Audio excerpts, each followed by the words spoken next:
M Q Pakistan اور M Q M Pakistan کے مختلف شعبہ جات سے تعلق رکھنے والے مختلف علاقوں سے متعلق ذمہ دار تحریکی ساتھیوں، کارکنوں، میری بہنوں، میری بیٹیوں، میرے بھائیوں، میری بہنوں، بزرگوں اور میرے ملک کے محب وطن کراچی میں مقیم سویلین محافظوں، میڈیا کے دوستوں، السلام علیکم۔ سب سے پہلے تو آپ سب کو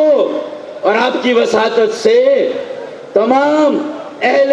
وطن کو پہلا یوم مارکہ حق مبارک ہو، مبارک ہو، مبارک ہو۔ میرے تحریکی ساتھیوں اور حق پرست عوام، کراچی کے محب وطن شہریوں،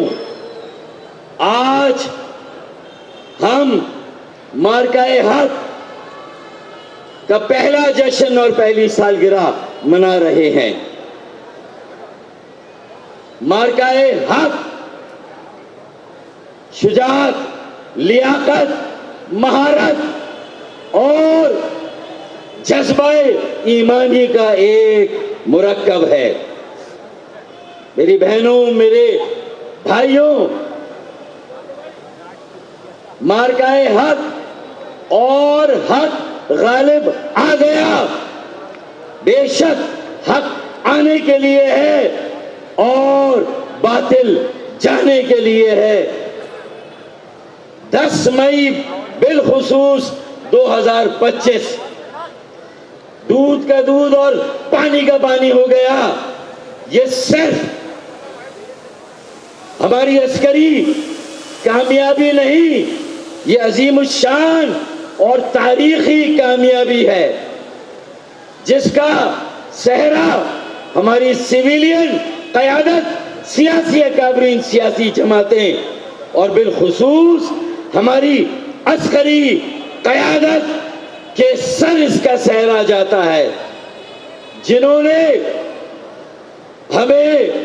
یہ دن دیکھنا نصیب کیا۔ ایک عظیم الشان کامیابی سے پوری سیسا پلائی ہوئی دیوار کی طرح قوم کو پوری دنیا میں سر اٹھا کر چلنے کا موقع دیا۔ ہم وزیر اعظم پاکستان شہباز شریف اور جو سیاسی جماعتیں ان کے ساتھ، ان کے اکابرین اور بالخصوص افواج پاکستان، ان کے تمام شعبے اور ہمارے chief of defence forces general Asim Munir صاحب کو ایک ایسی گرم جوش تالیوں میں مبارکباد پیش کریں، ان کا شکریہ ادا کریں کہ آج ہم پورے اعتماد کے ساتھ مارکہ حق کے بعد یہ تجدید عہد کر رہے ہیں۔ ان کی جو ہائیبرڈ وار تھی، ان کا ڈس انفارمیشن کا پروپیگنڈا کہ ایک پٹاخہ اگر وہاں پھٹتا تھا تو اس کا الزام پاکستان پر لگتا تھا۔ اللہ کے فضل و کرم سے اس 1 سال میں اگر بھارت میں کچھ بھی ہوا، ان کی ہمت اور جرت نہیں ہوئی کہ وہ پاکستان پر الزام لگائیں، کیونکہ پاکستان نے کہا پلوامہ ہو، پہلگام ہو، اگر وہاں کچھ ہوا اپنی نااہلی کو چھپانا ہے۔ ارے ہم تو جشن منائیں گے اور ہم تو خوشیاں منائیں گے، لیکن ان کی پارلیمان میں ان کی اپوزیشن کی جماعت نے بھی ہماری فتح کو سیلیبریٹ کیا، ہماری کامیابی کو سیلیبریٹ کیا۔ ایسے مودی اور اس کے انتہا پسند ہندوتوا بھارت کے اوپر ایسی لعن طعن کی ہے، ہمارا جشن تو وہاں بھی منایا گیا ہے۔ کی دفعہ اگر کراچی کی طرف میلی نگاہ اٹھا کر دیکھی تو انہوں نے کہا کہ اول تو وہ ایسی حماقت کرے گا نہیں, اور اگر کرے گا تو ان سے نمٹنے کے لیے کراچی والے کافی ہیں, میری بیٹیاں میرے بیٹے کافی ہیں, میری بہنیں میرے بھائی کافی ہیں. میں تو کہتا ہوں چودھری احمد شریف صاحب کو بھی, جنرل احمد شریف صاحب کو اور جنرل عاصم منیر صاحب کو, کہ صرف کراچی کے لیے نہیں پورے ملک کے لیے بھی اگر افواج پاکستان کے شانہ بشانہ, اگر ان کی جو پراکسیز ہیں, جو ان کی لے پالک جماعتیں ہیں, ان کا مقابلہ کرنا ہو یا سرحد پر ہمالیہ کے سورماؤں کے غرور کو ایک بار پھر خاک میں ملانا ہو, تو اہلیہ نے کراچی اور نوجوانوں نے کراچی صف اول میں ہراول کا دستہ بن کر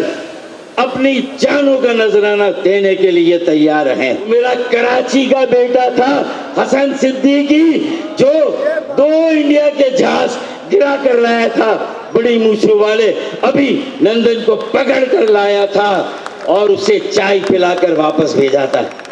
ارے شہباز شریف کسی کو بھی نوبل انعام کے لیے نامنیٹ کرے, ایم پاکستان اور عالیہ نے Karachi CDC chief of defence forces جناب عاصم منیر کو نوبل انعام کے لیے نامنیٹ کرتی ہے. ہم نامزد کرتے ہیں اپنے سپہ سالار کو عالمی امن کے انعام, نوبل انعام کے لیے. آخر میں ایک شعر پڑھ کے اجازت لوں گا کہ چراغ دیکھ کر میرے پڑپڑا رہی ہے ہوا, چراغ دیکھ کر میرے پڑپڑا رہی ہے ہوا, کئی دنوں سے بہت تیز چل رہی ہے ہوا, جو بنا رہے تھے قصے میری تباہی کے انہیں خبر ہی نہیں کہ رخ بدل رہی ہے ہوا. پاکستان زندہ باد, مارکہ حق پائندہ باد.